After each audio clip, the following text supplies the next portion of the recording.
You and I with Rashmi Shetty is a human library audio podcast bringing in stories of people you and I can draw inspiration from. Welcome to the third season of this amazing story listening journey. Ordinary folks, extraordinary lives, their uniqueness and individuality, making them interesting to talk to and to listen to, each one of them completely connected to the voice in me and with motivational stories of moving beyond themselves to make a difference in the world. A reaffirmation of the fact: open your eyes wider. The world is far more beautiful when we acknowledge the presence of both you and I. Our guest today is Dalia Feldheim, an award-winning creative brand builder, organization builder, and relentless result-oriented executive with over 20 years of successful track record as a transformational leader at P&G and Electrolux. She has won over a dozen internal and external awards, including the Global Best Campaign and External at the Cannes and Effie. Dalia is the founder of the P&G Women's Network in Moscow and Singapore and author of MOM, Managing Our Maternity, an internal P&G maternity guide which has been translated into 26 languages. Her first book as an author, Lead Like a Girl, Promoting More Feminine Style of Leadership with a Foreword by Sheryl Sandberg, is a fantastic read. Today, Dalia is the founder of Flow Leadership Consultancy as well as Uppiness, which is Up Your Game at Work, an online happiness at work game co-developed with the Happiness Studies Academy. She's a sought-after international keynote speaker, executive coach, and organizational consultant on a mission to humanize the workspace and drive resilience and joy at work so more leaders who are men as well as women connect to their softer skills and lead like a girl. Listen in as Dalia shares her journey from her childhood to the inspirational leader that she is today. Positive in her outlook and amazing with the way she looks at life, gratitude is one thing she says is extremely important. Loved her take on failure, where she said, "Failure is a skill I haven't yet acquired." Dalia, this is such an honor and pleasure to have you on You and I with Rashmi Shetty. We met years ago, but you have continued to stay in my mind. And your title of the book that you had presented in that online webinar in Shimantra, Lead Like a Girl, stayed with me. Thank you so much for making time. Thank you. I'm now curious to know, what was little girl Dalia like, who stayed with you that even now, when you're a woman, you write Lead Like a Girl. What was your childhood like and where was it? No, a lot of people ask me, first of all, why lead like a girl? Why not lead like a woman? And I think, the idea there is that when we're young, we think we're sure we're unstoppable, right? I was the feisty little one. I'm the younger daughter. Every time my brother would get in trouble, I was there. My mom used to be quite strict with us, but I was never scared of her. She always said that my brother ran and hid underneath a table, and I would stand there and argue until she was blue in the face. So my parents always said I have healthy chutzpah. It's a Yiddish word to mean, cheeky, brave, not afraid to challenge the norm. So I think, lead like a girl. I want the girls to remember how they were before we got kind of tempered, or, before we were taught what's appropriate and what's not appropriate, right? When we were our natural selves. Natural Dalia was, feisty, cheeky, not impolite. I was always very, a charmer. I was a really straight A student, so no one could ever be really cross with me. I remember once the headmaster, I didn't come with uniform, and he was like, and I stood there just arguing, why does having a uniform affect my marks or my ability to think? And we had a very deep conversation. And then at the end, I said, you know what, you convinced me, we're going to wear uniform tomorrow. But yeah, I was very active from a very, very young age. I started dancing when I was 3, and then at 6, I got into the gymnast, and then at 8, I was in the national team already. So literally, I was going to school, coming back, eating quickly, and then taking the taxi with 6 of my friends to the national kind of gymnast where we would work for 4 hours and then drive back. And I was the oldest there, so I was in charge of their homework and making sure that they, so we only had light on the way there. So we had an hour and a half to finish all our homework. And on the way back, it was singing and, and that was my life, very, very, very busy. And then from there, I became youth movement, activist. And then when I stopped being a competitive gymnast, I became a coach for young gymnasts. So my girls went to competitions. Um, so I was very, I look at my kids, none of them have that, I had this fire inside of me. My mom had to come in and say, enough studying, we're going to eat pizza. Like I had this immense drive. It wasn't competitive towards others. I didn't really care, what was going on, but it was like I had to be the best that I could possibly be. Um, so that's kind of, how I grew up, just with incredible stamina. I remember, where the oldest one in the group, it was harder for me to do things, and I would just go over the routine again and again until I got it right. And then at some stage, I mean, I started number 2 nationally because I got stuck in the rope with something stupid. And then my teammates actually became so good. And then I became number 4 and then number 6. And when I was number 6, meaning off the podium, I said, okay, then it's not worth it. I will now become a teacher and teach others. So that was a little bit kind of crazy stamina, chutzpah. Impossible is nothing, right? I don't take no for an answer. You close the door on me, I come in through the window. It's not that I was stubborn. I was just very determined, very determined. So that's little Dalia. Oh my God. That's an ideal childhood. Every girl wishes she had. You had it all going your way. And in this journey where everything happened the way you wanted, because you said you were very determined, were there moments where you were forcefully stopped, which made you question that determination, question authority? Because you said you spoke to your headmaster, got your answer, you were convinced. So, Yeah. at a very young age, it was very clear to you that I need my answers.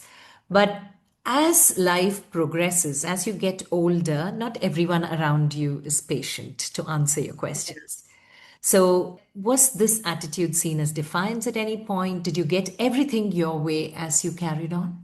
So, I mean, I think I managed to convince my way into it. So, kind of, I was very convincing to everyone around me. But there was once, when I started off in gymnast in the national team, my coach said, okay, you have the number 1 by miles.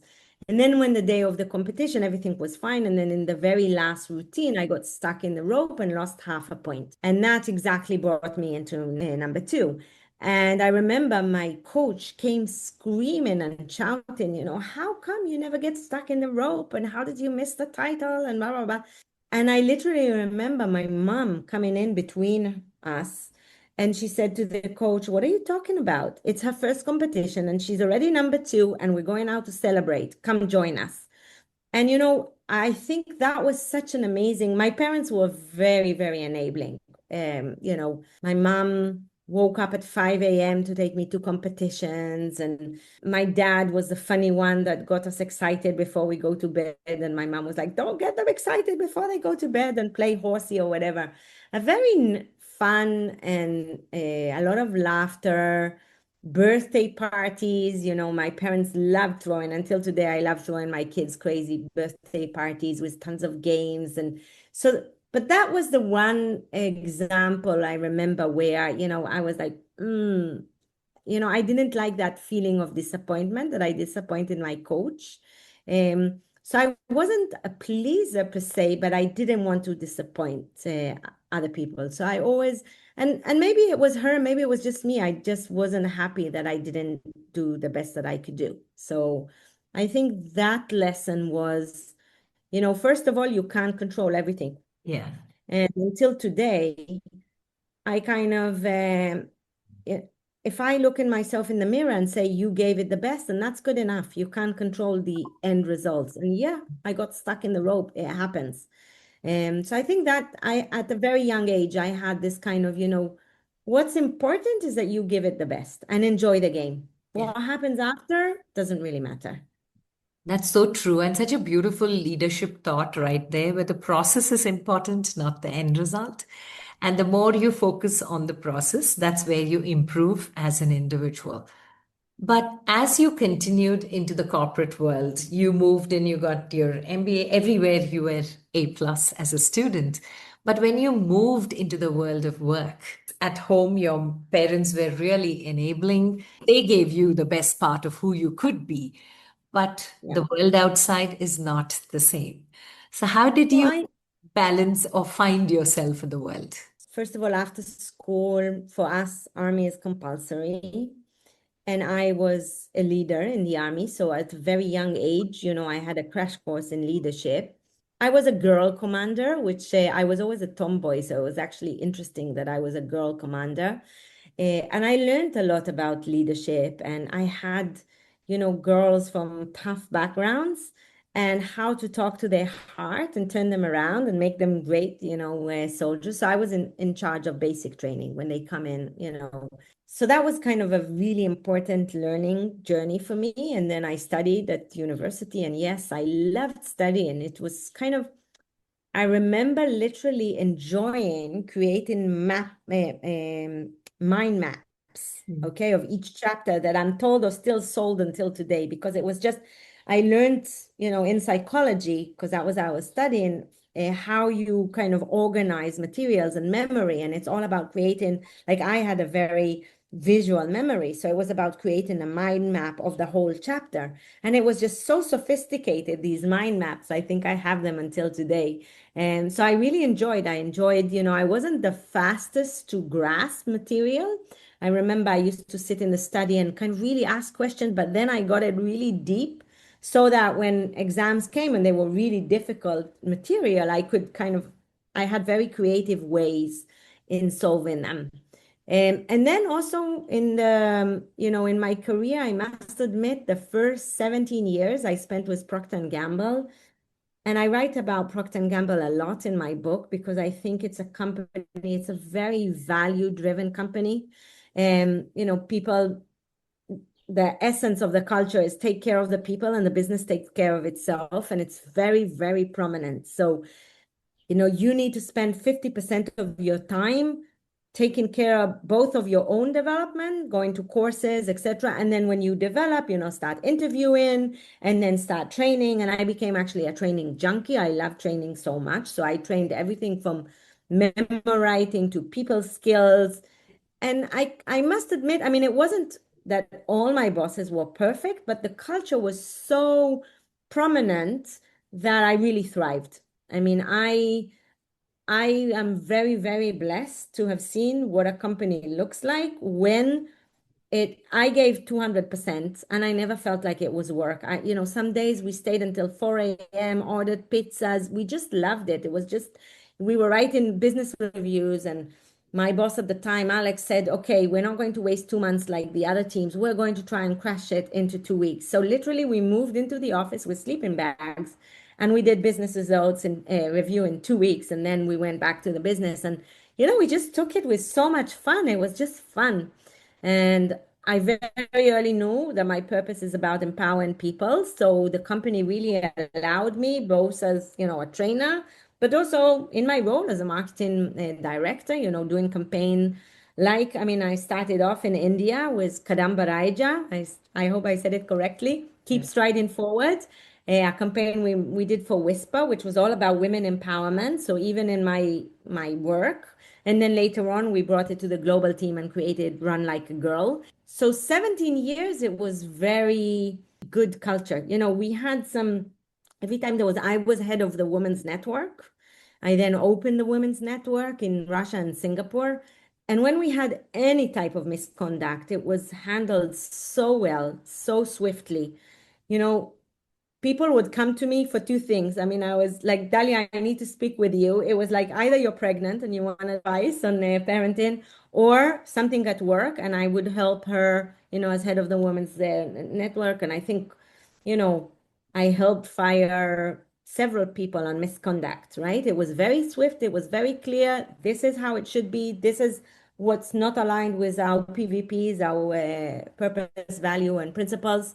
And it was just very clear.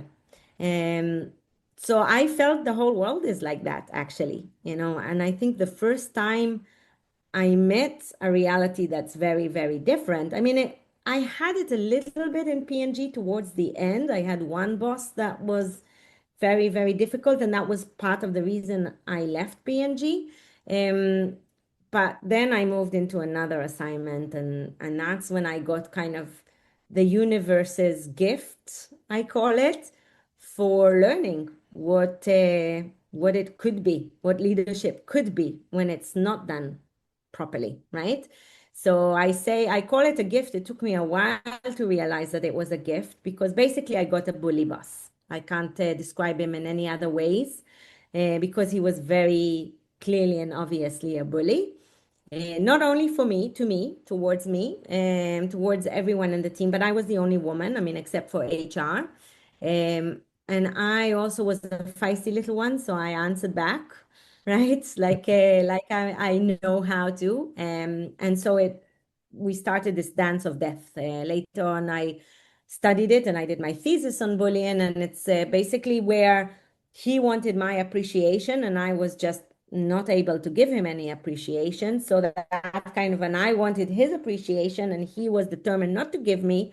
And I became too reliant on external validation. I think my biggest learning there was, why should one person that's a narcissist and a bully, why should that person's point of view affect me in such a way?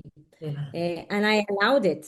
How did I allow it to affect me? I literally let him in, right? Mentally. Of course, there was no physical. That's the thing with abuse. When it's physical, it's very clear, right? But when it's not, when it's only mental or verbal, etc., then the boundaries are not as clear. And also for me, it took me a good 3 years to admit that that behavior is bullying, because I'm a strong woman, and you have all this cognitive dissonance. I'm not a victim of bullying, right? But basically 3 years, and yeah, I can share some stories there. I talk about it in the TEDs. One of the famous stories is when he would mock me on how I cried. I mean, he created a tissue box with my name on it, right? But there were many, many other stories. It was just, he was very determined to bring me down. He even told me, you're a pain in the ass. Everything I do, you keep bouncing back. And I said to him, what is this, a game to you? And he said, yeah. Why? Aren't you enjoying it? But I allowed myself to get into that swirl. And I think that's my biggest learning here, that you should not let anyone but yourself determine your happiness. Okay? Don't give anyone that credit. You're the only person that takes care of what's important for you. That's powerful and beautifully said. But in my journey as a coach, and especially with women leaders, one thing I noticed, Dalia, is physically, we are blessed with a voice, but in many rooms, our voice is not heard. It's Yeah. either hushed up or we choose to hush up. Yeah. So, what is that one thing you learned, especially when the first part of your career goes on so beautifully and it just continues to empower you and you find that leadership just thriving? And at one point where you think it's all going perfectly, you meet Yeah. the one person who just pulls it all down. How do you get your voice heard? It's interesting. My voice was never questionable. Like I always, I remember I was a very young ABM, and because I was doing fem care, feminine hygiene, my boss said, listen, you understand the business so much better than I do. I would love you to be the one presenting to the CEO in the visit. And I was the only associate brand manager, right? The junior level talking. And, I never felt any fear of authority because it's just a person with more experience. And I always was respectful, right? Because I can learn from anyone. But I never had this fear of authority. So I always spoke my mind. I always fought for those who couldn't fight for themselves. I think I had a lot of psychological safety wherever I was to speak up. And then in this second, in this last assignment, it's not, I never stopped speaking up. Okay. And that was my issue in a way, right? Because I learned actually a few important lessons there. I think the first one, sometimes passion, right? Because passion is my middle name. It's my superpower. But sometimes, I needed to tame it to some extent so that, I would take people by the hand and show them what I'm passionate about, okay? Because my passion could be overwhelming to others. The second I learned is to choose my battles, because, I would argue everything. And I had actually an interesting case. I talk about it in the book. The head of the Australia business was a wonderful, wonderful person. But I always felt that he's conflict averse. And in one meeting, our boss, our bully boss, okay, I'll call him that, sorry. He asked us to create a plan on how we launch an extra big product. So we sat for, I don't know, 6 weeks on it. And we presented it and the budget associated, etc. And then my boss turns and he says, okay, I want you to present it to the president, but I want you to see how you do it with the existing budget. Okay. And I was like, are you kidding me? It's impossible. And I was getting all, and then we had a little break and my colleague said, it's futile, right? You're arguing and it's futile. Let me handle it, okay? Let's not fight it back yet. We'll find the time and place because I agree with you. It's impossible. And I was like, why aren't you speaking up? And he told me, I'm just choosing my battles. It will come in the right time. And I was super angry with him because I felt like he ditched me, right? He wasn't supporting me. And so we went back and we created a plan that we launched the product from within the existing budget. And what my Australian colleague did, he was actually mentored by the president. So he managed to work behind the scenes. And then on the day of the presentation, we presented the new plan. And then the president asked there, but tell me, do you really feel that it is possible? And the Australian leader said, I need to be very honest and say no. Okay, we were asked, so this is the best that we believe is possible. And he said, well, I'm sorry to say, I don't think it's possible. Go back and come back with a plan where you have incremental budget. And just like that, we got our plan, right? And I learned a really important lesson on kind of, sometimes you just need to choose when is the right time, right? To come back. And it's not that you give up, because I was really angry. You're giving up, blah, blah, blah. It's not that you give up. You're just smart about when and where. So I think that's the other thing about voice. I mean, do speak up. Never, especially when there's bullying. I think that's, the standard. And we see it from psychological research. 25% of employees at work are bullied. But an extra 25 see it very firsthand and they don't do anything about it. And the psychological impact for them is 75% of that as if they were bullied themselves. Okay. So that's to say, if you see it happening, if you stand up to it, where you see magic happen. For example, there's a famous story about the Clinton administration. No, it was actually Obama. They only had 20% women. And they noticed that every time they shared an idea, one of the males would take it over and kind of present it as himself, and you would forget where it came from. And they decided to gang up the 20%.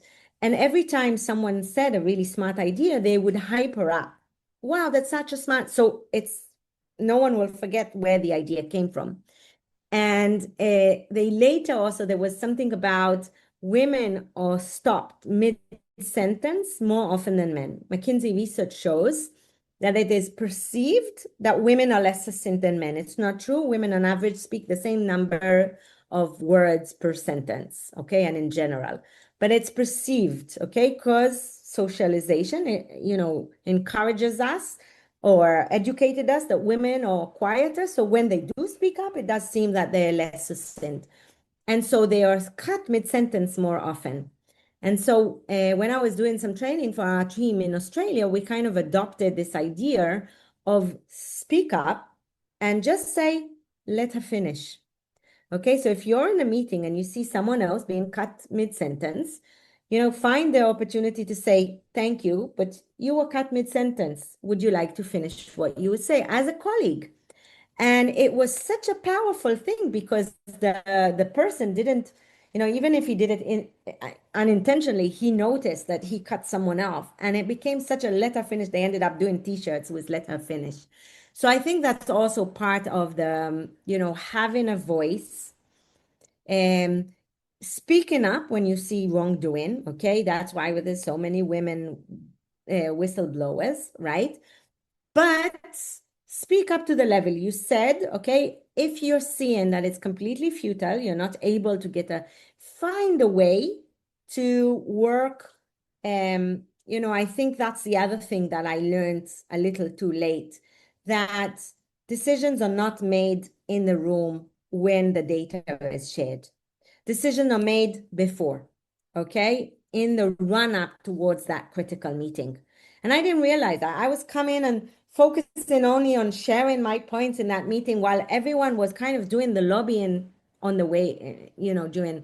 And I have one story that I also talk about in the book where the first time I did, politically savviness, okay? Politically savviness doesn't need to be plain dirty. It's about being smart and strategic about getting your objectives. And for me, it was about, there was a campaign, I knew it needed to go on air, and I just did an alliance before we moved into the meeting. And so when the meeting came, most of those people spoke up and said, how much they believed in it. And so my boss had to kind of, because the head of sales wanted it and etc. So I think those were my key learning on voice and making sure you have it and you keep it, but be smart about it, be politically savvy about it, and choose your battles. Yeah, because you've brought in some amazing thoughts here. One is psychological safety. The other one is putting out your voice. And the third most practical thing that I saw is let her finish, which I think is a very powerful phrase. But not everyone has that courage. Like you said, point out the bully when you see it, don't stay quiet. Not everyone Mhm. finds the courage. So, for women who can see it but don't point it out, and they don't do it because they don't feel psychologically safe in that space, what would you like to tell women when they get into the workspace, especially in a room which is mixed? What should they take along with them, and who should they be in such a room? Mm. Yeah, well, first of all, courage is an interesting kind of concept, right? I Paul Polman used to be my boss in P&G and later the CEO of Unilever, and he talks about courage, that it's the most misunderstood concept, that people believe that it's about making decisions, speaking up, in tough conversations. But he kind of talks about that courage comes from the Latin or the French word cœur, which means heart, Yeah. right? The really courageous leaders are those who lead from the heart. And I think what gave me courage in tough situation is knowing I'm not doing it for myself. Mm. So when I ended up going to the CEO and sharing some of the stories about my boss, in my mind, it was 3 years that I stayed in that, toxic environment. And I tried everything in my toolkit. I tried fight and flight and freeze. And, I tried everything that I knew and nothing was working, right?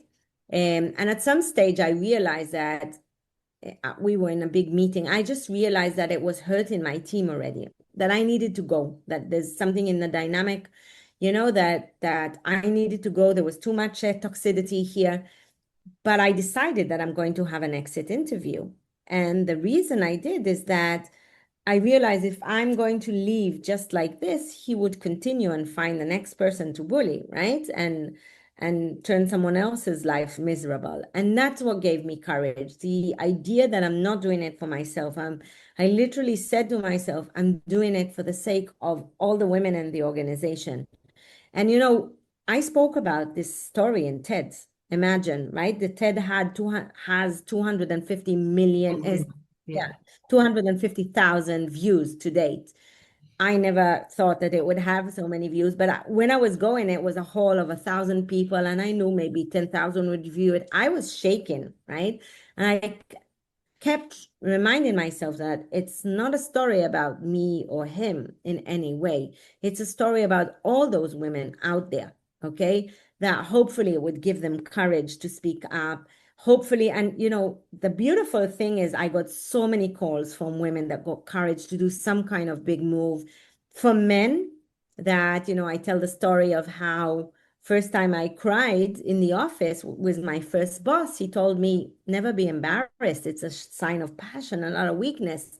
And I had a call from a male colleague of mine who told me just after seeing your TED, my favorite employee came to the office and she started crying. And usually I would be stuck for words and, so embarrassed. But now I had a text answer. It's like, I see you're really passionate about it, how can I help? Right?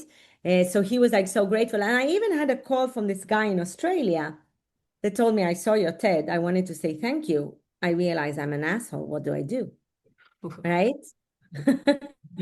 And we started working together in a coaching capacity. And he tried a new approach. He was a head of sales in a very big company. And he tried a new approach and he was shocked how love delivers so much better results than fear. And, he actually left his job and he's now the asshole eradicating coach. That's kind of, he decided to take it and make it his business. So, how do we drive courage? Remember, it's something bigger outside of you. Okay. Yeah. And remember, you have a responsibility. You were hired for your brains and your wit and your skills, and you have a responsibility to wrong the rights and to be smart about it. Find a mentor, consult how to do it right. Yeah. Maybe your mentor does it for you in some way if it's too politically kind of challenging, but don't be silent. I think you will have a hard time taking it in. And, you're senior enough. And even if you're completely junior, I mean, you can change the environment to the better. So do speak up because, worst case that can happen, you get fired, but it's better that then you go and find the right place to work than you work in a place where you're not able to be yourself and not able, to I think for me that was the biggest learning. Lead like a girl is really being able to bring your strengths. And people ask me, okay, so if I'm in a bully and do I immediately leave? Yeah. And my answer is no. No. Stay there 6 months, try and see if it's really kind of, if you're able to bring your strengths to the workplace, then stay. If you're not able to bring your strengths to the workplace, it's not the right place. They don't deserve you. Walk away. That Yeah. would be my conclusion. Yeah. And like you said, it's very important to choose your battles. There's Yes. no point battling in a place where you know it's not going to take you anywhere. And you spoke about courage, you spoke about fear. For the world, both these emotions were foremost when 5 years back, the pandemic took all of us inward. A Mm, space where we all went into reflection, but the basic emotion was fear. And soon mm, it got converted into courage of facing it. This too mm. shall pass, is what most of us told each other. All of us Yeah. took lessons. Sadly, many of us have forgotten it. But what has been the biggest takeaway for you from the pandemic, Dalia? Yeah, we spoke just before we started recording, but for me, it's kind of, it's so clear that the universe is trying to tell us something very, very loudly, right? The global warming was there to teach us that we're not alone. We're not here only for ourselves. If we only take care of ourselves, that won't help ourselves either, right? So global warming, you can be recycling and doing everything right, but the person next to you isn't, and the situation deteriorates. So that was the first thing. And then COVID came, and you can take care of yourself, right? But if you're not taking care of your neighbor, if you're not taking care of the world, if you're not, we basically have this idea of mutual responsibility. And for me, COVID actually was a beautiful period in a weird way, because I was doing my master's degree. So first 6 months, I was very much in a reflective studying. We just moved to a new house, and we were so lucky because it was quite a big one. So we could kind of just enjoy the house, and the kids were just finishing school, and we had quality time with them. And we would have family Zoom games, with our extended family. I even had my daughter's 18th birthday party on Zoom. And, the day of the birthday, she started crying because she was really sad that it's her first legal drink and she's going to have it, and we organized and we said, okay, we need to up the ante. And I decided to call a famous singer and invite him to sing on Zoom. And it wasn't acceptable at the time, and he agreed. And that was for him his very first Zoom performance. And we had about 200 people online, and it was lovely. And everyone was dancing, as if no one's watching. And it was just we just learned that when life serves you lemon, how do you make, a damn amazing margarita, lemon margarita. So I think I've always been a lemonade, take lemons, make them a lemonade type of person, but that became very, clear. But there was a lot of fear. And sadly, this continues. I mean, for me, the fear of the pandemic and the reflection was one, and now I'm in another. I mean, for me, we're in World War III. Not everywhere is understanding it yet, but it is. There's kind of a hate pandemic, a cancel culture. People are just, hate pandemic. I think that's the way to call it. And I'm in the epicenter of it here where I live. I've experienced existential fear that I didn't know is possible, when you're in your safe room and safe in your home, and people can come and kidnap you or rape you. Or, I mean, I didn't think that exists in the 21st century, and it is all around the world. And you can even be in California in your beautiful home, and wildfires will consume you. So I think there's a cosmic fire, and in an interesting way, you will enjoy that. When I studied Ayurveda, I actually learned about how important fire is, but why fire is always balanced with oil, with water, right? You take the chili and you put it in oil to balance it out. Now the water is the feminine energy. Okay, so there's too much masculine energy. There's the wounded masculinity, and it's raging. And while fire can be good because it transforms food and it's the power of transformation, when it's wildfire, it's bad. When it's not balanced with the feminine energy, right? So I think we'll close off, this hour by it all. I didn't intend when I wrote Lead Like a Girl, it was really focused on, how to succeed in the workplace. But as I kind of reflect on the state of the world in the last since the pandemic and before, we must wake up to what the universe is trying to tell us. We are part of one humanity. Yeah. And if we're not here for each other, what are we?